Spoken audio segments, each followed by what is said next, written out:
অতীতের ভগ্নাবশেষ থেকে এবার ফিরে আসা যাক বর্তমানের নতুন সৃষ্টির ক্ষেত্রে।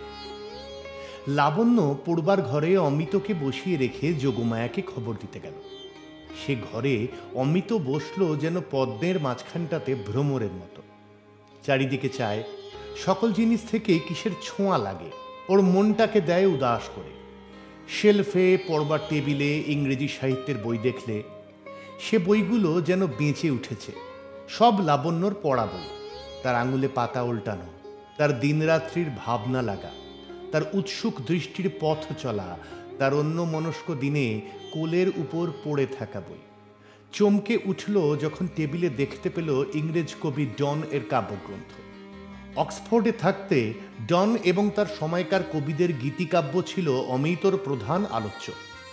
এইখানে এই কাব্যের উপর দৈবাত দুজনের মন এক জায়গায় এসে পরস্পরকে স্পর্শ করল।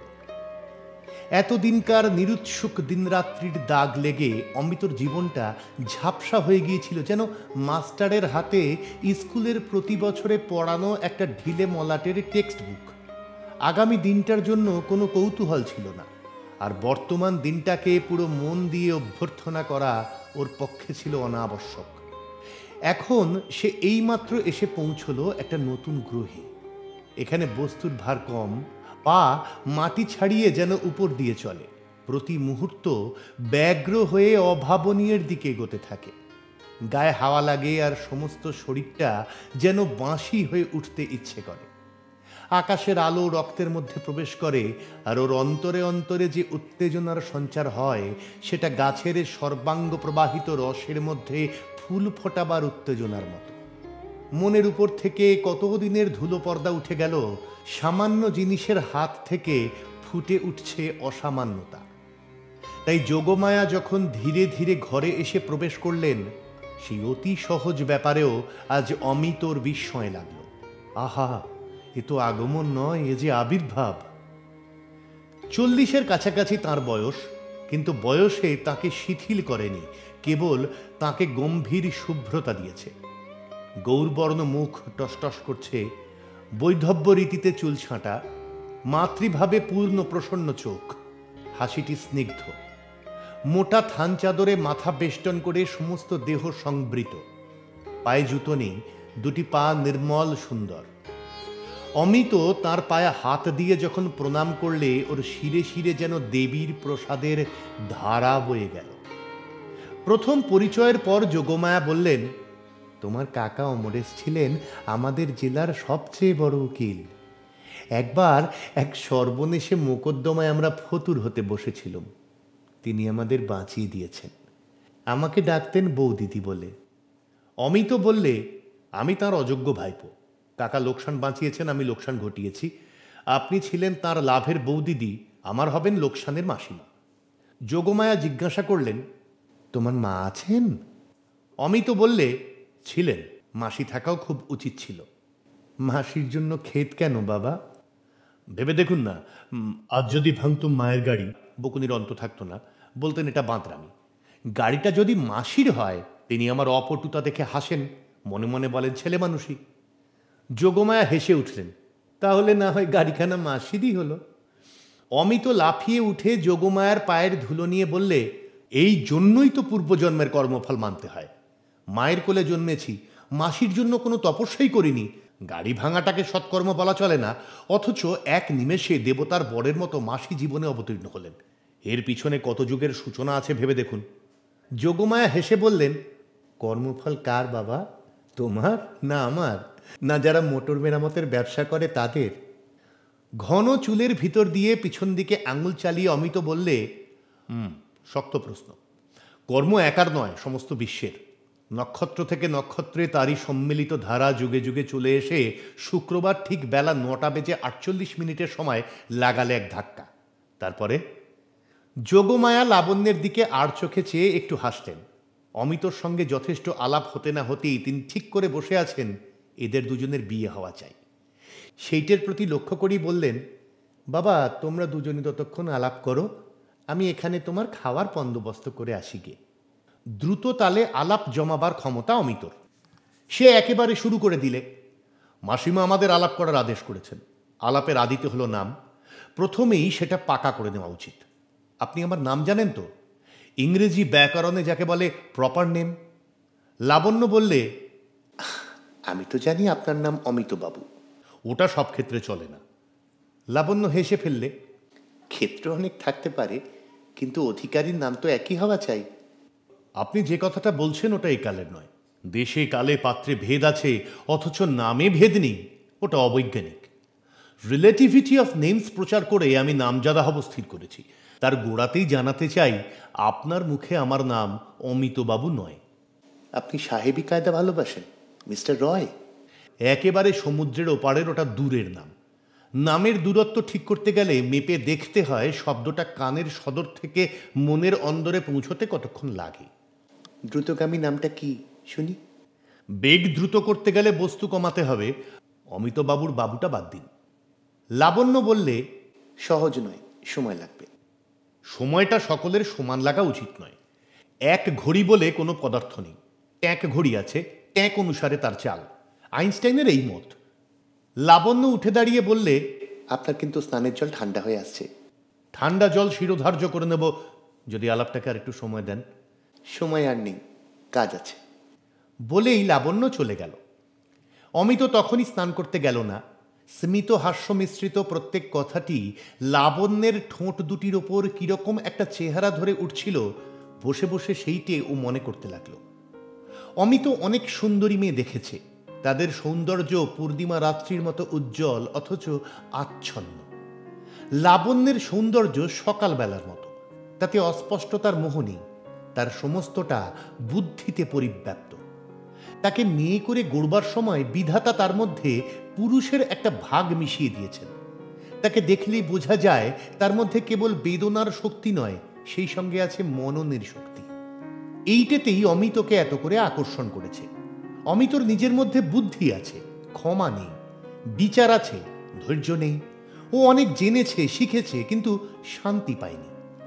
লাবণ্যর মুখে ও এমন একটা শান্তির রূপ দেখেছিল, যে শান্তি হৃদয়ের তৃপ্তি থেকে নয়, যা ওর বিবেচনা শক্তির গভীরতায় অচঞ্চল।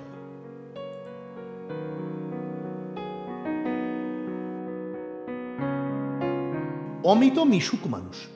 প্রকৃতির সৌন্দর্য নিয়ে তার বেশিক্ষণ চলে না। সর্বদাই নিজে বকাঝকা করা অভ্যাস। গাছপালা পাহাড় পর্বতের সঙ্গে হাসি তামাশা চলে না। তাদের সঙ্গে কোনো রকম উল্টো ব্যবহার করতে গেলেই ঘা খেয়ে মরতে হয়।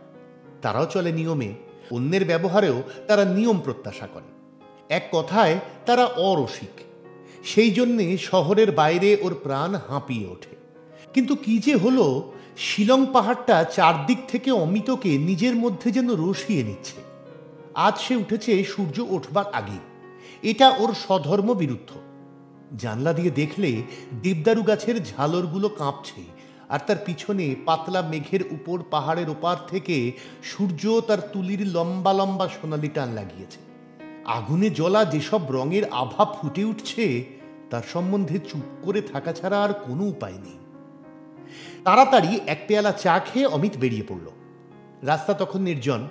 একটা শ্যাওলা ধরা অতি প্রাচীন পাইন গাছের তলায় স্তরে স্তরে ঝরা পাতার সুগন্ধ ঘন আস্তরণের উপর পা ছড়িয়ে বসল। সিগারেট জ্বালিয়ে দু আঙুলে অনেকক্ষণ চেপে রেখে দিলে। টান দিতে গেল ভুলে। যোগমায়ার বাড়ির পথে এই বন। ভোজে বসবার পূর্বে রান্নাঘরটা থেকে যেমন আগাম গন্ধ পাওয়া যায়, এই জায়গা থেকে যোগমায়ার বাড়ির সৌরভটা অমিত সেই রকম ভোগ করে। সময়টা ঘড়ির ভদ্র দাগটাতে এসে পৌঁছলেই সেখানে গিয়ে এক পেয়ালা চা দাবি করবে। প্রথমে সেখানে ওর যাবার সময় নির্দিষ্ট ছিল সন্ধ্যাবেলায়। অমিত সাহিত্য রসিক। এই খ্যাতিটার সুযোগে আলাপ আলোচনার জন্যে ও পেয়েছিল বাঁধা নিমন্ত্রণ। প্রথম 2-4 দিন যোগমায়া এই আলোচনায় উৎসাহ প্রকাশ করেছিলেন, কিন্তু যোগমায়ার কাছে ধরা পড়ল যে তাতে করেই এ পক্ষের উৎসাহটা কিছু যেন কুণ্ঠিত করলে। বোঝা শক্ত নয় যে তার কারণ দ্বিবচনের জায়গায় বহুবচন প্রয়োগ। তারপর থেকে যোগমায়ার অনুপস্থিত থাকবার উপলক্ষ ঘন ঘন ঘটত। একটু বিশ্লেষণ করলেই বোঝা গেল সেগুলি অনিবার্য নয়, দৈবকৃত নয়, তার ইচ্ছাকৃত। প্রমাণ হলো কর্তামা এই দুটি আলোচনা পরায়ণের যে অনুরাগ লক্ষ্য করেছেন, সেটা সাহিত্যানুরাগের চেয়ে বিশেষ একটু গাঢ়তর। অমিত বুঝে নিলে যে মাসির বয়স হয়েছে বটে, কিন্তু দৃষ্টি তীক্ষ্ণ, অথচ মনটি আছে কোমল। এতে করেই আলোচনার উৎসাহ তার আরো প্রবল হল। নির্দিষ্ট কালটাকে প্রশস্ততর করবার অভিপ্রায় জ্যোতিশঙ্করের সঙ্গে আপোষে ব্যবস্থা করলে তাকে সকালে 1 ঘন্টা এবং বিকেলে 2 ঘন্টা ইংরেজি সাহিত্য পড়ায় সাহায্য করবে। শুরু করলে সাহায্য এত বাহুল্য পরিমাণে যে প্রায়ই সকাল গড়াতো দুপুরে, সাহায্য গড়াতো বাজে কথায়। অবশেষে যোগমায়ার এবং ভদ্রতার অনুরোধে মধ্যাহ্ন ভোজটা অবশ্য কর্তব্য হয়ে পড়ত। এমনি করে দেখা গেল অবশ্য কর্তব্যতার পরিধি প্রহরে প্রহরে বেড়েই চলে। জ্যোতিশঙ্করের অধ্যাপনায় ওর যোগ দেবার কথা সকাল 8টায়। ওর প্রকৃতিস্থ অবস্থায় সেটা ছিল অসময়। ও বলতো, যে জীবের গর্ভবাসের মেয়াদ 10 মাস, তার ঘুমের মেয়াদ পশু পক্ষীদের মাপে সঙ্গত হয় না। এতদিন অমিতর রাত্রিবেলাটা তার সকালবেলাকার অনেকগুলো ঘন্টাকে পিলপে গাড়ি করে নিয়েছিল। ও বলতো এই চোরাই সময়টা অবৈধ বলেই ঘুমের পক্ষে সবচেয়ে অনুকূল। কিন্তু আজকাল ওর ঘুমটা আর অবিমিশ্র নয়। সকাল সকাল জাগবার একটা আগ্রহ তার অন্তর্নিহিত। প্রয়োজনের আগেই ঘুম ভাঙে, তারপরে পাশ ফিরে শুতে সাহস হয় না, পাছে বেলা হয়ে যায়। মাঝে মাঝে ঘড়ির কাঁটা এগিয়ে দিয়েছে, কিন্তু সময় চুরির অপরাধ ধরা পড়বার ভয়ে সেটা বারবার করা সম্ভব হতো না। আজ একবার ঘড়ির দিকে চাইলে দেখলে বেলা এখনো 7টার পারে। মনে হলো ঘড়ি নিশ্চয়ই বন্ধ। কানের কাছে নিয়ে শুনলে টিকটিক শব্দ। এমন সময় চমকে উঠে দেখে ডান হাতে ছাতা দোলাতে দোলাতে উপরের রাস্তা দিয়ে আসছে লাবণ্য। সাদা শাড়ি, পিঠে কালো রঙের 3 কোনা শাল, তাতে কালো ঝালো। অমিতর বুঝতে বাকি নেই যে লাবণ্যর অর্ধেক দৃষ্টিতে সে গোচর হয়েছে, কিন্তু পূর্ণ দৃষ্টিতে সেটাকে মোকাবিলায় কবুল করতে লাবণ্য নারাজ। বাঁকের মুখ পর্যন্ত লাবণ্য যে গেছে, অমিত আর থাকতে পারল না। দৌড়তে দৌড়তে তার পাশে উপস্থিত হলো। বললে, জানতেন এড়াতে পারবেন না, তবু দৌড় করিয়ে নিলেন। জানেন নাকি দূরে চলে গেলে কতটা অসুবিধা হয়? কিসের অসুবিধা? অমিত বললে, যে হতভাগা পিছনে পড়ে থাকে তার প্রাণটা ঊর্ধ্বস্বরে ডাকতে চায়, কিন্তু ডাকি কি বলে? দেবদেবীদের নিয়ে সুবিধে এই যে নাম ধরে ডাকলেই তারা খুশি। দুর্গা দুর্গা বলে গর্জন করতে থাকলেও ভগবতী দশভুজা অসন্তুষ্ট হন না। আপনাদের নিয়ে যে মুশকিল, না ডাকলেই চুকে যায়। বিনা সম্বোধনই চালাই যখন কাছে থাকেন, তাই তো বলি দূরে যাবেন না। ডাকতে চাই অথচ ডাকতে পারিনি, এর চেয়ে দুঃখ আর নেই। কেন? বিলিতি কায়দা তো আপনার অভ্যেস আছে। মিস ডাট, সেটা চায়ের টেবিলে। দেখুন না, আজ এই আকাশের সঙ্গে পৃথিবী যখন সকালের আলোয় মিলল, সেই মিলনের লগ্নটি সার্থক করবার জন্যে উভয় মিলে একটি রূপ সৃষ্টি করলে। তারই মধ্যে রয়ে গেল স্বর্গমর্তের ডাকনাম। মনে হচ্ছে নাকি একটা নাম ধরে ডাকা উপর থেকে নিচে আসছে, নিচ থেকে উপরে উঠে চলেছে। মানুষের জীবনেও কি ওই রকম নাম সৃষ্টি করবার সময় উপস্থিত হয় না? কল্পনা করুন না, যেন এখনই প্রাণ খুলে গলা ছেড়ে আপনাকে ডাক দিয়েছি। নামের ডাক বনে বনে ধ্বনিত হলো, আকাশের ওই রঙিন মেঘের কাছ পর্যন্ত পৌঁছলো। সামনের ওই পাহাড়টা তাই শুনে মাথায় মেঘ মুড়ি দিয়ে দাঁড়িয়ে দাঁড়িয়ে ভাবতে লাগলো। মনে ভাবতেও কি পারেন সেই ডাকটা মিস ডাট? লাবণ্য কথাটাকে এড়িয়ে বললে, নামকরণের সময় লাগে, আপাতত বেরিয়ে আসি গে। অমিত তার সঙ্গ নিয়ে বললে, চলতে শিখতেই মানুষের দেরি হয়। আমার হলো উল্টো। এতদিন পর এখানে এসে তবে বসতে শিখেছি। ইংরেজিতে বলে, গড়ানে পাথরের কপালে শ্যাওলা জোটে না। সেই ভেবেই অন্ধকার থাকতে কখন যে পথের ধারে বসে আছি, তাই তো ভোরের আলো দেখলুম। লাবণ্য কথাটাকে তাড়াতাড়ি চাপা দিয়ে জিজ্ঞাসা করলে, ওই সবুজ ডানাওয়ালা পাখিটার নাম জানেন? অমিত বললে, জীবজগতে পাখি আছে সেটা এতদিন সাধারণভাবেই জানতুম, বিশেষভাবে জানবার সময় পাইনি। এখানে এসে আশ্চর্য এই যে স্পষ্ট জানতে পেরেছি পাখি আছে, এমনকি তারা গানও গায়। লাবণ্য হেসে উঠে বললে, আশ্চর্য। অমিত বললে, হাসছেন? আমার গভীর কথা তো গাম্ভীর্য রাখতে পারিনি, ওটা মুদ্রা দোষ। আমার জন্মলগ্নে আছে চাঁদ। ওই গ্রহটি কৃষ্ণ চতুর্দশী সর্বনাশা রাত্রিও একটুখানি মুচকে না হেসে মূর্তিও জানে না। লাবণ্য বললে, আমাকে দোষ দেবেন না, বোধহয় পাখিও যদি আপনার কথা শুনতো হেসে উঠত। অমিত বললে, দেখুন, আমার কথা লোকে হঠাৎ বুঝতে পারে না বলেই হাসে, বুঝতে পারলে চুপ করে বসে ভাবত। আজ পাখিকে নতুন করে জানছি এ কথা লোকে হাসছে, কিন্তু এর ভেতরের কথাটা হচ্ছে এই যে আজ সমস্তই নতুন করে জানছি নিজেকেও। এর উপর তো হাসি চলে না। ওই দেখুন না, কথাটা একই, অথচ এইবার আপনি একেবারেই চুপ। লাবণ্য হেসে বললে, আপনি তো বেশি দিনের মানুষ না, খুবই নতুন। আরো নতুনের ঝোঁক আপনার মধ্যে আসে কোথা থেকে? এর জবাবে খুব একটা গম্ভীর কথাই বলতে হলো, যা চায়ের টেবিলে বলা চলে না। আমার মধ্যে নতুন যেটা এসেছে সেটা অনাদিকালের পুরনো, ভোরবেলাকার আলোর মতোই সে পুরনো, নতুন ফোটা ভুঁই চাঁপা ফুলেরই মতো, চিরকালের জিনিস নতুন করে আবিষ্কার। কিছু না বলে লাবণ্য হাসল। অমিত বললে, আপনার এবারকার এই হাসিটি পাহারাওয়ালার চোর ধরা গোললণ্ঠনের হাসি। বুঝেছি আপনি যে কবির ভক্ত তার বই থেকে আমার মুখের এই কথাটা আগেই পড়ে নিয়েছেন। দোহাই আপনার, আমাকে দাগি চোর ঠাওরাবেন না। এক এক সময় এমন অবস্থা আসে, মনের ভিতরটা শঙ্করাচার্য হয়ে ওঠে, বলতে থাকে আমিই লিখছি কি আর কেউ লিখছে, এই ভেদজ্ঞানটা মায়া। এই দেখুন না, আজ সকালে বসে হঠাৎ খেয়াল গেল আমার জানা সাহিত্যের ভিতর থেকে এমন একটা লাইন বের করি যেটা মনে হবে এইমাত্র স্বয়ং আমি লিখলুম, আর কোনো কবির লেখবার সাধ্যই ছিল না। লাবণ্য থাকতে না পেরে প্রশ্ন করলে, বের করতে পেরেছেন? হ্যাঁ, পেরেছি। লাবণ্যর কৌতূহল আর বাধা মানল না, জিজ্ঞাসা করে ফেলল, লাইনটা কি বলুন না। For God's sake hold your tongue and let me love. লাবণ্যর বুকের ভিতরটা কেঁপে উঠল। অনেকক্ষণ পরে অমিত জিজ্ঞাসা করল, আপনি নিশ্চয়ই জানেন লাইনটা কার? লাবণ্য একটু মাথা বেঁকিয়ে ইশারায় জানিয়ে দিলে, হ্যাঁ। অমিত বললে, সেদিন আপনার টেবিলে ইংরেজি কবি ডনের বই আবিষ্কার করলাম, নইলে এই লাইন আমার মাথায় আসতো না।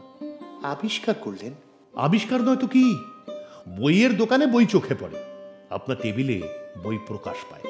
পাবলিক লাইব্রেরির টেবিল দেখেছি, সেটা তো বইগুলোকে বহন করে। আপনার টেবিল দেখলুম, সে যে বইগুলোকে বাসা দিয়েছে। সেদিন ডনের কবিতাকে প্রাণ দিয়ে দেখতে পেয়েছি। মনে হলো অন্য কবির দরজায় ঠেলাঠেলি ভিড়, বড়লোকের শ্রাদ্ধে কাঙালি বিদায়ের মতো।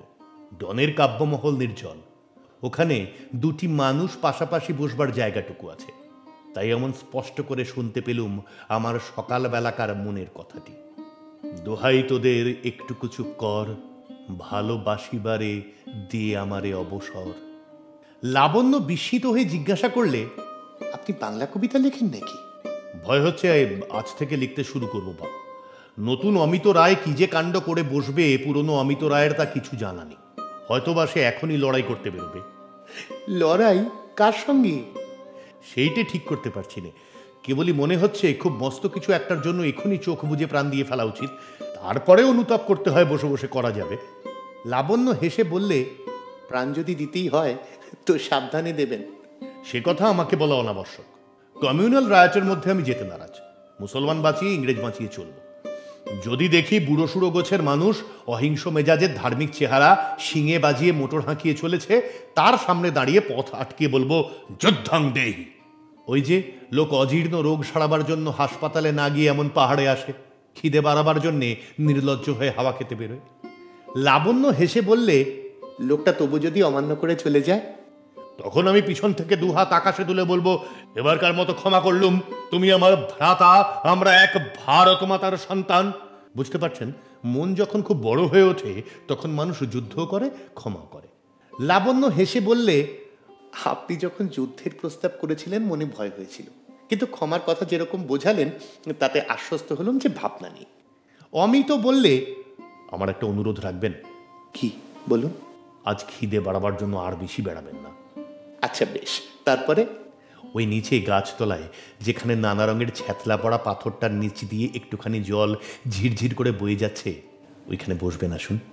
লাবণ্য হাতে বাঁধা ঘড়িটার দিকে চেয়ে বললে, কিন্তু সময় যে অল্প। জীবনে সেইটাই তো শোচনীয় সমস্যা লাবণ্য দেবী, সময় অল্প। মরুপথে সঙ্গে আছে আধ মশক মাত্র জল, যাতে সেটা উছলে উছলে শুকনো ধুলোয় মারা না যায় সেটা নিতান্তই করা চাই। সময় যাদের বিস্তর তাদেরই পাংচুয়াল হওয়া শোভা পায়। দেবতার হাতে সময় অসীম, তাই ঠিক সময়টাতে সূর্য ওঠে, ঠিক সময় অস্ত যায়। আমাদের মেয়াদ অল্প, পাংচুয়াল হতে গিয়ে সময় নষ্ট করা আমাদের পক্ষে অমিতব্যয়িতা। অমরাবতীর কেউ যদি প্রশ্ন করে ভবে এসে করলে কি, তখন কোন লজ্জায় বলবো ঘড়ির কাঁটার দিকে চোখ রেখে কাজ করতে করতে জীবনের যা কিছু সকল সময়ের অতীতে তার দিকে চোখ তোলবার সময় পাইনি। তাই তো বলতে বাধ্য হলো, চলুন ওই জায়গাটাতে। ওর যেটাতে আপত্তি নেই সেটাতে আর কারো যে আপত্তি থাকতে পারে, অমিত সেই আশঙ্কাটাকে একেবারে উড়িয়ে দিয়ে কথাবার্তা কয়। সেই জন্যে তার প্রস্তাবে আপত্তি করা শক্ত। লাবণ্য বললে, চল। ঘন বনের ছায়া, সরু পথ নেমেছে নিচে একটা খাসিয়া গ্রামের দিকে। অর্ধপথে আরেক পাশে দিয়ে ক্ষীণ ঝর্ণার ধারা এক জায়গায় লোকালয়ের পথটাকে অস্বীকার করে তার উপর দিয়ে নিজের অধিকার চিহ্ন স্বরূপ নুড়ি বিছিয়ে স্বতন্ত্র পথ চালিয়ে গেছে। সেইখানে পাথরের উপরে দুজনে বসল। ঠিক সেই জায়গায় খাতটা গভীর হয়ে খানিকটা জল জমে আছে, যেন সবুজ পর্দার ছায়ায় একটি পর্দানসীন মেয়ে। বাইরে পা বাড়াতে তার ভয়। এখানকার নির্জনতার অরণ্যটাই লাবণ্যকে নিরাবরণের মতো লজ্জা দিতে লাগলো। সামান্য যাতা একটা কিছু বলে এইটাকে ঢাকা দিতে ইচ্ছে করছে, কিছুতেই কোনো কথা মনে আসছে না। স্বপ্নে যেরকম কণ্ঠরোধ হয় সেই দশা। অমিত বুঝতে পারলো একটা কিছু বলাই চাই। বললে, দেখুন আরজা, আমাদের দেশে দুটো ভাষা, একটা সাধু আর একটা চলতি। কিন্তু এছাড়া আরও একটা ভাষা থাকা উচিত ছিল। সমাজের ভাষা নয়, ব্যবসার ভাষা নয়, আড়ালের ভাষা। এই রকম জায়গার জন্য পাখির গানের মতো, কবির কাব্যের মতো সেই ভাষা অনায়াসেই কণ্ঠ দিয়ে বেরোনো উচিত ছিল, যেমন করে কান্না বেরোয়। সেজন্যে মানুষকে বইয়ের দোকানে ছুটতে হয়, সেটা বড় লজ্জা। প্রত্যেকবার হাসির জন্য যদি ডেন্টিস্টের দোকানে দৌড়াদৌড়ি করতে হতো, তাহলে কি হতো ভেবে দেখুন। সত্যি বলুন লাবণ্য দেবী, আপনার এখনই সুর করে কথা বলতে ইচ্ছে করছে না? লাবণ্য মাথা হেঁট করে চুপ করে বসে রইল। অমিত বললে, চায়ের টেবিলের ভাষায় কোনটা ভদ্র কোনটা অভদ্র তার হিসেব মিটতে চায় না। কিন্তু এ জায়গায় ভদ্রও নেই, অভদ্র নেই। তাহলে কি উপায় বলুন? মনটাকে সহজ করবার জন্যে একটা কবিতা না আওড়ালে তো চলছে না। গদ্যে অনেক সময় নেয়, অত সময় তো হাতে নেই। যদি অনুমতি করেন তো আরম্ভ করি। দিতে হলো অনুমতি, নইলে লজ্জা করতে গেলেই লজ্জা। অমিত ভূমিকায় বললে, রবি ঠাকুরের কবিতা বোধহয় আপনার ভালো লাগে। হ্যাঁ, লাগে। আমার লাগে না, অতএব আমাকে মাফ করবেন। আমার একজন বিশেষ কবি আছে, তার লেখা এত ভালো যে খুব অল্প লোকই পড়ে। এমনকি তাকে কেউ গাল দেবার উপযুক্ত সম্মানও দেয় না। ইচ্ছে করছি আমি তার থেকে আবৃত্তি করি। আপনি এত ভয় করছেন কেন? এ সম্বন্ধে আমার অভিজ্ঞতা শোকাবহ। কবিবরকে নিন্দে করলে আপনারা জাতে ঠেলেন, তাকে নিঃশব্দে পাশ কাটিয়ে বাদ দিয়ে চললে তাতে করেও কঠোর ভাষার সৃষ্টি হয়। যা আমার ভালো লাগে তাই আরেকজনের ভালো লাগে না, এই নিয়েই পৃথিবীতে যত রক্তপাত। আমার কাছে রক্তপাতের ভয় করবেন না। আপন রুচির জন্য আমি পরের রুচির সমর্থন ভিক্ষে করিনি। এটা বেশ বলেছেন, তাহলে নির্ভয় শুরু করা যাক। রে অচেনা, মোর মুষ্টি ছাড়াবি কি করে, যতক্ষণ চিনি নাই তোরে। বিষয়টা দেখেছেন, না চেনার বন্ধন সবচেয়ে কড়া বন্ধন। না চেনা জগতে বন্দী হয়েছি, চিনে নিয়ে তবে খালাস পাবো। একেই বলে মুক্তিতত্ত্ব। কোন অন্ধক্ষণে বিজড়িত তন্দ্রা জাগরণে, রাত্রি যবে সবে হয় ভোর, মুখ দেখিলাম তোর। চক্ষু পরে চক্ষু রাখি শুধালেম, কোথা সঙ্গপনে আছো আত্মবিস্মৃতির কোণে। নিজেকেই ভুলে থাকার মতো কোনো এমন ঝাপসা কোণ আর নেই। সংসারে কত যে দেখবার ধন দেখা হলো না, তারা আত্মবিস্মৃতির কোণে মিলিয়ে আছে। তাই বলে তো হাল ছেড়ে দিলে চলে না। তোর সাথে চেনা সহজে হবে না, কানে কানে মৃদু কণ্ঠে নয়। করে নেব জয় সংশয় কুণ্ঠিত তোর বাণী, দৃপ্ত বলে লবটানি, শঙ্কা হতে লজ্জা হতে দ্বিধা দ্বন্দ্ব হতে নির্দয়া আলোতে। একেবারে নাছোড়বান্দা, কত বড় জোর দেখেছেন রচনার পৌরুষ। জাগিয়া উঠিবি অশ্রুধারে, মুহূর্তে চিনিবি আপনারে, ছিন্ন হবে ডোর, তোরে মুক্তি দিয়ে তবে মুক্তি হবে মোর। ঠিক এই তানটি আপনার নামজাদা লেখকদের মধ্যে পাবেন না। সূর্যমণ্ডলে এ যেন আগুনের ঝড়। এ শুধু লিরিক নয়, এ নিষ্ঠুর জীবনতত্ত্ব। লাবণ্যর মুখের দিকে একদৃষ্টে চেয়ে বললে, হে অচেনা, দিন যায় সন্ধ্যা হয়, সময় রবে না। তীব্র আকস্মিক বাধা বন্ধ ছিন্ন করি দিক, তোমারে চেনার অগ্নিদীপ্ত শিখা উঠুক উজ্জ্বলি। দিব তাহে জীবন অঞ্জলি। আবৃত্তি শেষ হতে না হতেই অমিত লাবণ্যের হাত চেপে ধরলে। লাবণ্য হাত ছাড়িয়ে নিলে না, অমিতর মুখের দিকে চাইলে, কিছু বললে না। এরপরে কোনো কথা বলবার দরকার হলো না। লাবণ্য ঘড়ির দিকে চাইতেও ভুলে গেল।